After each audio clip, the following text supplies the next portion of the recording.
What I've been hearing, and I don't know if you all can pick it up, we don't have an impact problem, right? Yeah. And I've been hearing from these wonderful leaders all of the good that they're doing in their communities, right? We have a translation. You can listen to them too. It's like, how do we get the corporate sponsorship? How do we get city council to fund? How do we get all of these things? How do we figure out diversity and speak that language? So that's where I live, is that translation problem.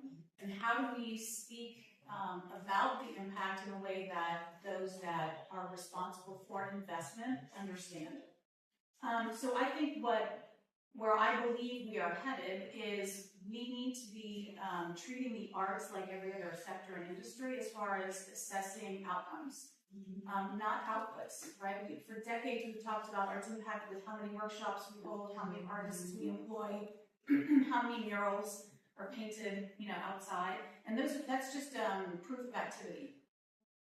What I'm interested in is what happens to somebody because they engage in the arts. How are they changed? We know that there's human transformation. We know that people change because of going to the symphony or seeing a film or attending a public art event. What is that change and why does it matter? And how do we measure it?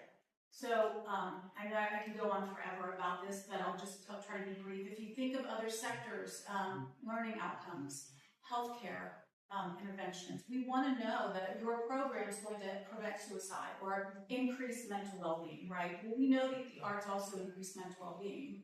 We can now measure that in scientifically validated ways that the healthcare industry measures mental well-being.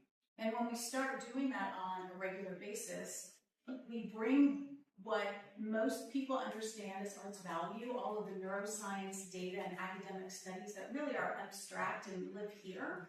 We're now bringing it, we can bring it to Franklinton to say to City Council, well, we know that our public art has a public value because, and we actually did this in Oxford, Ohio. I teach art policy and advocacy at Miami University. And this spring semester, we had the students apply the Return on Art framework. We partnered with Oxford's Public Arts Commission and said, what do you want to measure? They wanted to measure what is the public value of public art in Oxford. And so we surveyed the community and we found that 87% of respondents said that they directly attribute mental well-being to having public art. And the students presented these findings to City Council and the mayor at a City Council meeting with the mayor. The conversation changed. It didn't become the arts matter, we need to support the arts, and we need public art. The conversation became, oh my gosh, how can we validate that residents believe that public art directly influences mental well-being, and they invest $5,000 a year in public art, and 87, so maybe if we invest 10,000, so that's where the work that I live in is. We don't have an impact problem, we have a translation problem, we have a classification problem, that the arts aren't enrichment, they're essential to civic infrastructure. Why? Because we produce the very outcomes that decision makers value, that say society needs to be healthy and strong.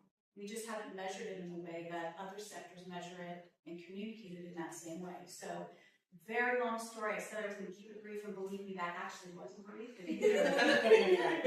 That's where I think we're headed and we need to head as a community, and not just in Central Ohio, but as a sector, not only nationwide, but worldwide, because there is a crisis happening.